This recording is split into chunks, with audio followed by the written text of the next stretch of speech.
Hello viewers, welcome to my education lamp YouTube channel. आज हम आपको क्लास 12 के most important objective question according to new syllabus of accountancy 25 marks में MP board में पूछे जाते हैं। ये आज हम इसे करके 25 नंबर अपने पक्के कर लें। ये 25 नंबर के मार्क्स ऑब्जेक्टिव्स आएंगे। आज ये हमारा पार्ट 3 है। Our next topic, unit 3, reconstitution of partnership firm. Reconstitution of partnership firm में से 5 मार्क्स के ऑब्जेक्टिव्स आएंगे। रिकॉन्स्टिट्यूशन में 3 पार्ट है हमारे पास, that is goodwill, admission of new partner, retirement और डेथ ऑफ अ पार्टनर। सबसे पहले हम करेंगे गुडविल से related objectives. The first objective is goodwill is a oblique and dash assets. तो goodwill, or it may be asked what type of asset is goodwill. goodwill किस तरह की asset है, इस क्वेश्चन में पूछा जा रहा है। तो n लगा है, इट मीन्स intangible asset है, और हम इसको फिक्स्ड assets भी लिख सकते हैं a के कारण, बट n intangible assets हम यहाँ पे शो कर देते हैं।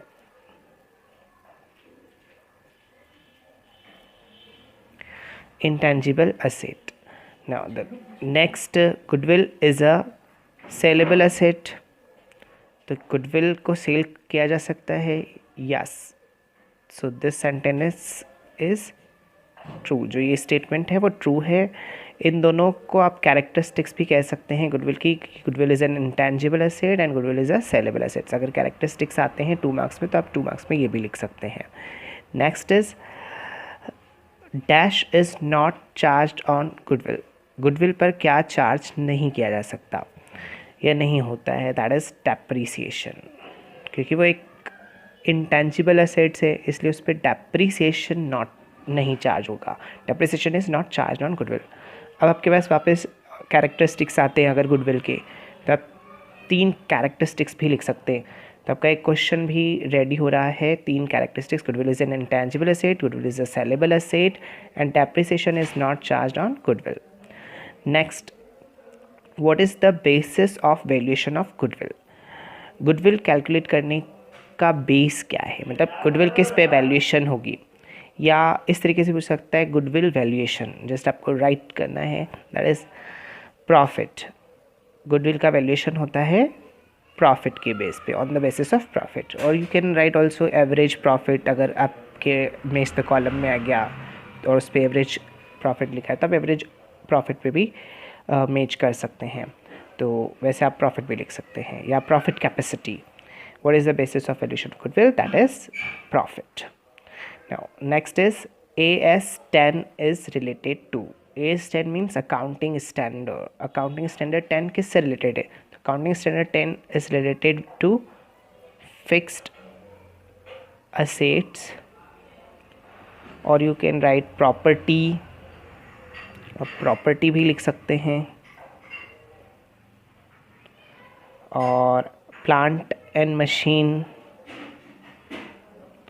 आप कुछ भी लिख सकते हैं, फिक्स्ड एसेट्स लिखेंगे या प्रॉपर्टी लिखेंगे तो भी चल जाएगा।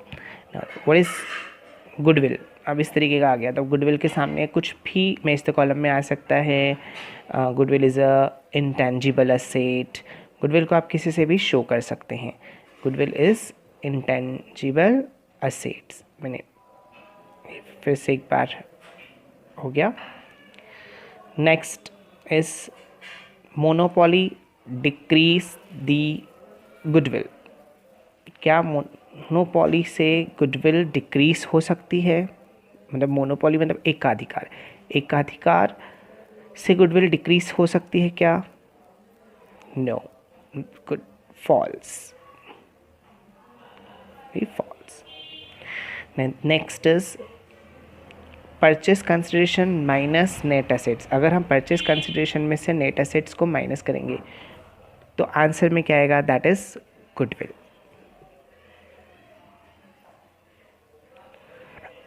ये फॉर्मूला है एक तरीके से, purchase consideration minus net assets equal to goodwill. Next is in which method this formula is used.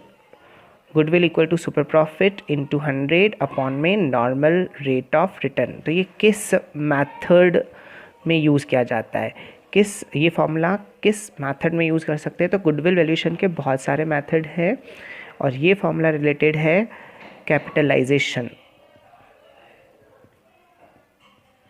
Method से,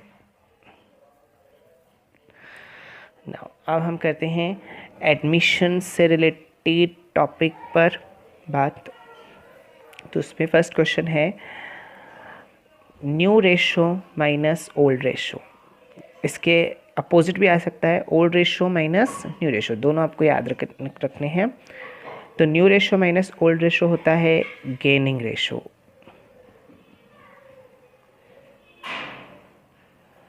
इसके अलावा आप लिख सकते हैं इसमें profit receipt ratio.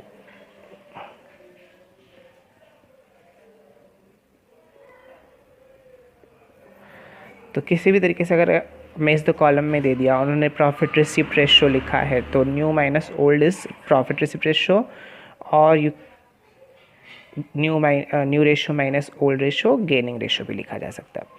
Next is old ratio minus new ratio. Old ratio में से अगर हम न्यू रेशो को माइनस करें तो होता है वो सैक्रिफाइस रेशो।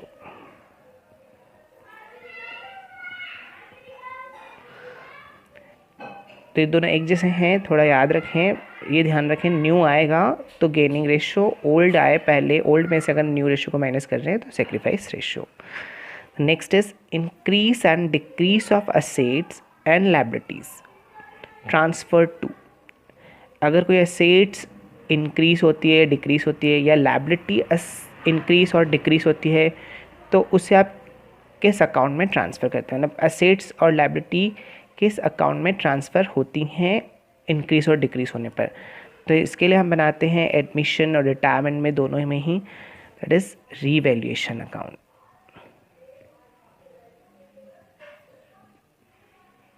तो ये ट्रांसफ़र होंगी रीवैल्यूएशन अकाउंट में, असेट्स इंक्रीज और अगर डिक्रीज होती है तो। Next is goodwill.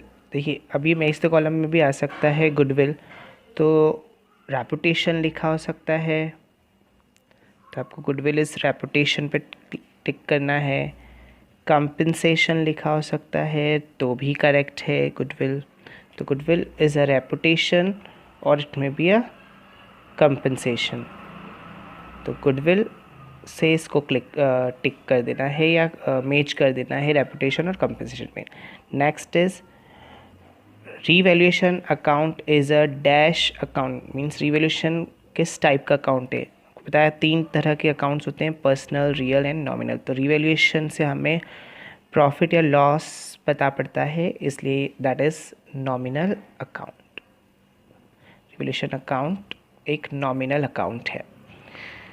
Decrease in liability is dash for a firm. अगर लायबिलिटी डिक्रीज हो रही है तो फर्म को क्या होगा? तो दैट इज़ द, मतलब फर्म को क्या होने वाला है अगर लायबिलिटी डिक्रीज हो गई तो प्रॉफिट। तो आपको यहाँ पे फिल करना है decrease in liability is profit for firm. Next is in which ratio the profit और loss on revaluation is distributed. अगर रिवैल्यूएशन अकाउंट में प्रॉफिट हो रहा है या लॉस हो रहा है तो आपको किस रेशो में डिस्ट्रीब्यूट करना है? तो ये डिस्ट्रीब्यूट करेंगे हम ओल्ड प्रॉफिट शेयरिंग रेशो में, ओल्ड प्रॉफिट शेयरिंग रेशो में। Next question, profit on revaluation is transfer to. Revaluation account का प्रॉफिट किसको ट्रांसफ़र करेंगे? तो हम ये ट्रांसफ़र करेंगे ओल्ड पार्टनर्स कैपिटल अकाउंट में। तो ओल्ड पार्टनर्स कैपिटल अकाउंट। तो हम रिवैल्यूएशन का प्रॉफिट ट्रांसफ़र करते हैं ओल्ड पार्टनर्स कैपिटल अकाउंट में। The next question is to whom the amount is paid on the death of a partner। Death या deceased partner भी लिखा हो सकता है, यानी कि अगर किसी पार्टनर की डेथ होती है तो उसकी अमाउंट पैड किसको की जाती है, यानी उसका कोई भी कैपिटल, प्रॉफिट, ये सब किसको दिया जाएगा अगर किसी पार्टनर की डेथ हो जाए। तो it will given to legal heir, या फिर लिख सकते हैं हम legal representative.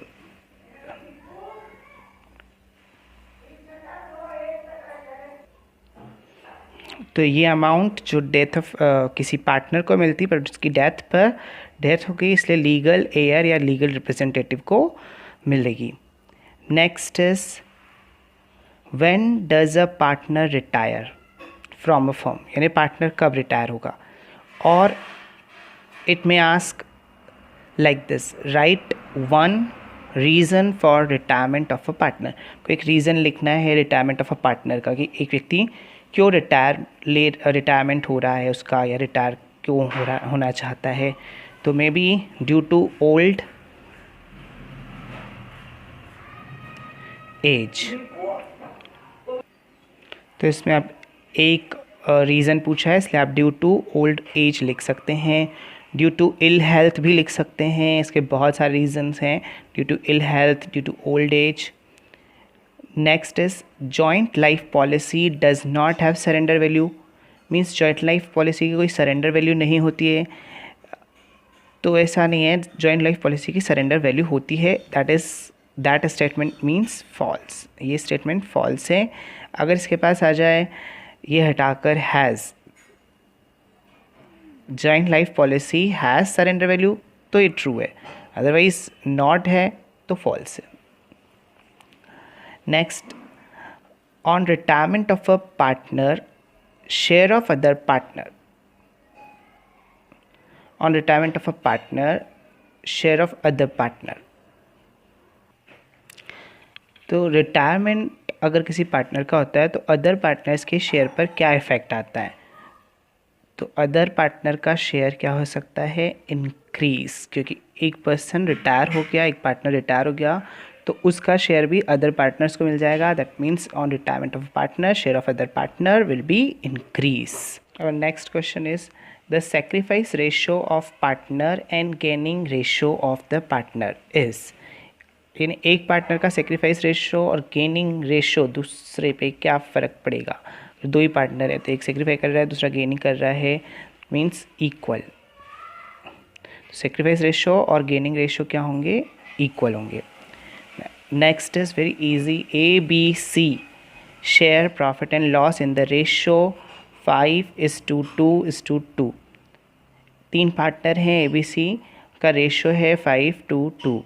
If C retires, अब C इसमें से रिटायर हो रहा है from the firm, what will be the new ratio, means new profit sharing ratio between A and B will be, A and B का न्यू रेशो क्या होगा। तो आपको कुछ नहीं करना है, यहाँ पे C है, C रिटायर हो रहा है तो आपको C का रेशो डिस्कार्ड कर देना है।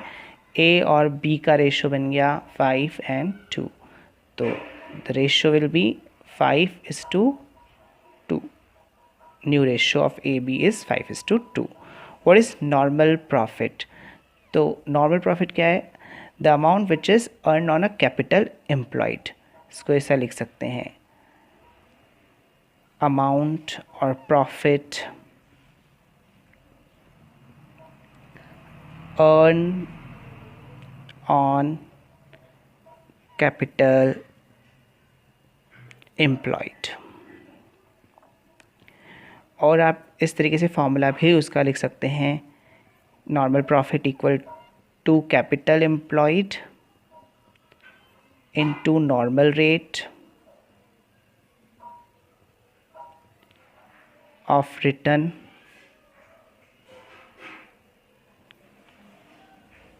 by 100।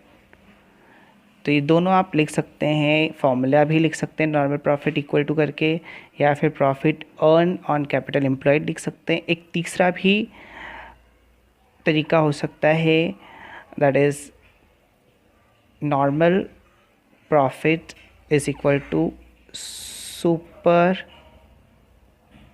प्रॉफिट माइनस एक्चुअल और मे बी एवरेज प्रॉफिट। आप इस तरीके का भी लिख सकते हैं, normal profit equal to super profit minus actual. Last objective is of this why sacrifice ratio calculated. Sacrifice ratio calculate क्यों करते हैं, तो इसका सिंपल सा आंसर लिखना है आपको, to distribute goodwill. Goodwill distribute करने के लिए हम सेक्रीफाइस रेशियो कैलकुलेट करते हैं।